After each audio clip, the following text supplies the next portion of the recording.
Hey, so today we're hooking this vise up with a stand.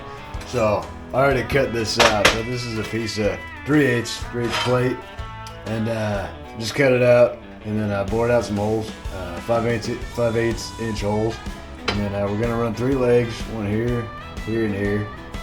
So these we're gonna capture the bolt inside of the leg. That's just to get the wider stance.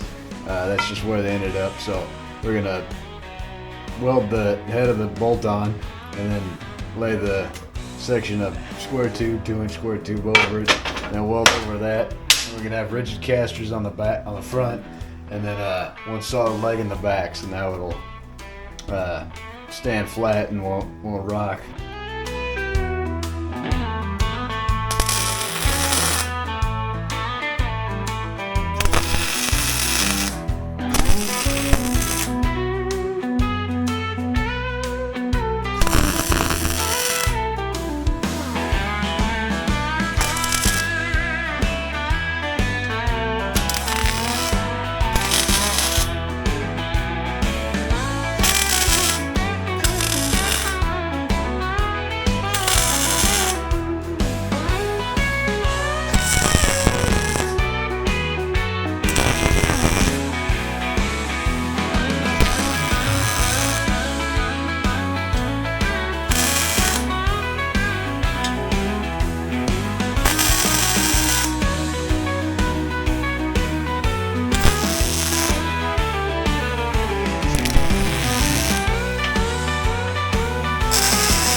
We got these cross member with the brackets for the casters, so I'm going to weld this on to get it straight, and then I'm going to throw them on those legs.